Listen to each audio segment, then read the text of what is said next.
From the Bible Forum. I want to talk to you tonight about ecclesiastical degeneration. This comes from breakpoint.org.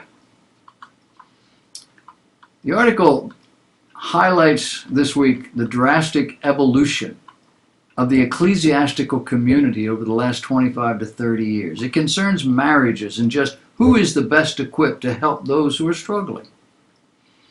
John Stonestreet wrote, "My pastor recently told me that 25 years ago, the first person would contact me when they faced a marriage crisis was their pastor. 10 years ago, he said, it was their counselor or psychiatrist. Today, it's their lawyers." He cited a recent Associated Press University of Chicago study that found, quote, "Doctors, teachers, members of the military, and scientists are, according to the survey, esteemed more positively than clergy. Among infrequent churchgoers, clergy are viewed as negatively as lawyers." For the record, that last line came from a member of our editorial team who's been admitted to the bar in 2 states, according to Stonestreet. He says, "As my pastor observed, the declining respect for clergy is a trend both in and out of the church, including among those who attend church frequently. While 75% of churchgoers hold clergy in high regard, they aren't as positive when it comes to the personal attributes of character. They're not sure their pastors are as charactered as they should be. Barely half consider clergy to be trustworthy, and only slightly more regard them as honest and intelligent. Why? Well, in part because of the internet and other informational technology. The crazies have existed for hundreds of years in America. We just didn't know it.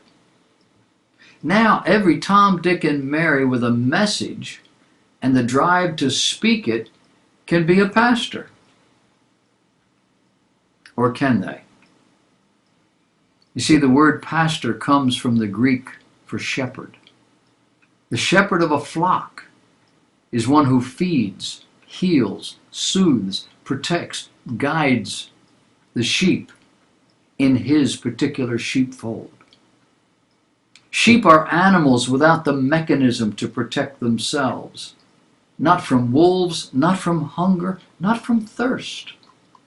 If they have no shepherd, they will die.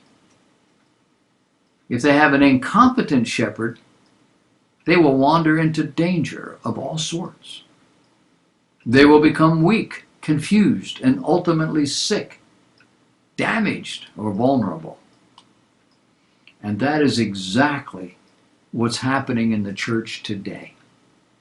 The popular churches are filled with people who love the entertainment, people who gravitate to the emotional messages that bring them encouragement and comfort, people who love the songs and the feeling they get while they're singing them, people who are struggling with illness, disease, or just emotional confusion. And in their churches, all these issues get dealt with by means of human effort and spiritist techniques, just that close to witchcraft. The best of these churches are leading people to believe their church is what keeps them centered, which keeps them focused, which keeps them protected and fed. And the reality here is the church is not meant to do any of those things. The church is about instruction in the Word of God. It's about mutual prayer and mutual fellowship, the bonding of each other, soul to soul. It's about members lifting up one another in prayer and also practically helping one another financially, physically, however is necessary. Churches, there are people who have given other people cars when they needed it to get to work, and they had 2. Not junkers, cars they were driving, giving them houses to live in, giving them money. The gathering of a body of believers is meant to keep us focused on what's truly important. It's meant to feed us with the Word of God, to uplift us by the spiritual gifting that God gives each believer. Is that what you see in your church? Do you arrive early enough to be a blessing in other people's lives, or do you come in at the last minute and sit in the back? Do you stay long enough after the meeting to be a blessing to other people? Or do you get out as quickly as possible? The side door, because the pastor's at the back and I don't want to talk to him.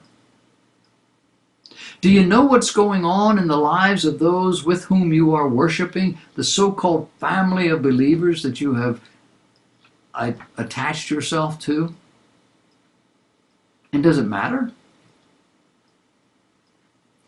It does if you're a Christian and you are a member of a Christian church.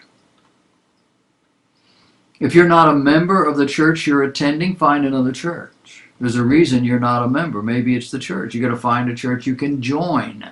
Can't find another good church in your town? Do the best you can. But be a blessing to those you meet. And try to meet everybody. There are probably people in the church where you attend that are just like you. People you could be praying with, encouraging. Praying that God would raise up a church where you would be fed and where you would have a ministry. Until then, everyone you meet or work with is your ministry. To preach at them? No, not necessarily.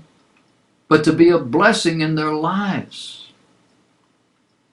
Often you are a blessing just with the words of encouragement and hope. The fact that you speak to people. You want to know their name. You want to know something about them. You speak to them. You recognize they exist. In a lot of people's lives, that's big. Because it doesn't happen often. Getting to know these casual contexts so that you can pray for them. Being a blessing often leads to opportunity. If you're not in a church where you can be happy, something you're not happy with, at least have a ministry of value within that context. Make it meaningful. People everywhere are hurting, and they have no idea what to do. Largely because they don't know Jesus. And they have no idea how important that is. And you may be the only person they know who does. Try to show them Jesus. In your behavior, in your attitude, in your concern for them. It's just simple, hey, I recognize you're here, you exist, your kindness, your love. You would be amazed what that does in the lives of other people. You will be amazed what that does in your life. It ain't hard. And everybody can do it. They just won't.